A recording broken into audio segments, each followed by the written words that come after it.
What's going on, guys? Welcome back to the channel. And for this one, man, I wanted to share some more gameplay with you guys using Thanos in his new Infinity War uniform, a uniform that I've been having mixed feelings about ever since the moment I bought it, really.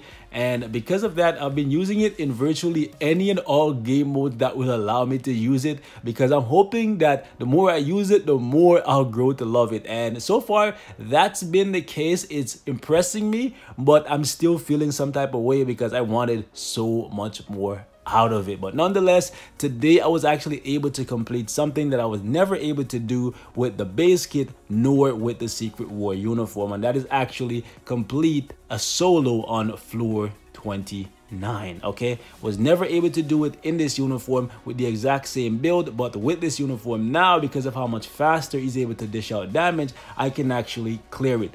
I'm not sure if it's because this thing is at advanced, but I really doubt that a 3% increase is making that big of a difference, because with this one I would die before I even make it to phase 2 because of Proxima and how annoying she is. If you're trying to get rid of her really quickly, she'll snipe you with the 5, but with this one I can actually like just play around and have fun and still crush the whole thing. So I wanted to share that with you guys. I've been putting a little bit of work into him. As you guys can see, the uniform is advanced, but this uniform right here is one of the most expensive uniforms to rank up in the game, and it actually costs, I believe, about 400,000 XP to get this thing all the way to mythic. So if you're trying to do it manually, that's gonna take you about 2, maybe 2.5 months, okay, if you're not grinding missions manually every single day non-stop. So yeah, this is going to be a long grind, but I'm gonna get it to mythic because I want to get my Thanos in the top 10,000 at the very least. So yeah,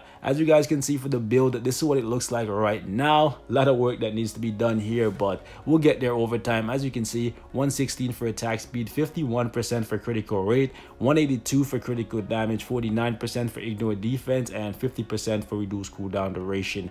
As for the gears, guys, this is what they currently look like. And one thing I'm not really looking forward to is upgrading his gears to 25 and having to redo all my Urus, because that's going to cost me so much freaking materials and I'm gonna have to waste so much Urus. I'm not sure how you guys feel about that. Some of you guys who are rushing characters to level 70 and getting their gears to 25, did any of you guys think about the fact that since you now have these gears that are giving you more stats, the stats that you had capped off previously, lucky enough for me, a lot of my stats for my characters are sitting at a place where they're close to the cap, and now I can actually get it to the cap by upgrading the gears. But you guys who all had your characters optimized now have to re-optimize them and destroy Urus and waste a lot of materials. So yeah, let me know how you guys feel about that. As you can see, the skills are all at 6. Rotation here is going to be 4, cancel 5, 3, and then we go 1, 2, right? As for the ISO set, fully awakened, just like I promised, boys, and the obelisk is still the same. Recovery, max HP, and a 160 proc. All right, boys, let's go ahead and jump into Shadowland, and I'll show you guys how the big man performs. Now, you want to be careful here, because even though Thanos is really tanky and he can take a beating, Proxima is in this stage, and Proxima can one-shot pretty much anyone.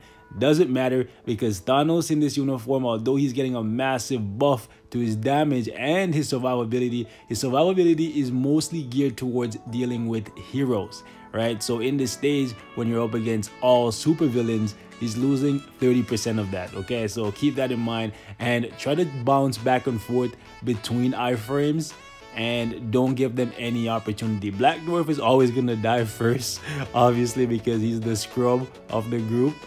But you want to make sure that ideally you keep an eye, a very close eye on Proxima. It doesn't look like I'm doing it here, but best believe me, guys, believe me, I'm making sure that I'm bouncing from the 5 and the 4 in a way where she had no chance to ever hit me.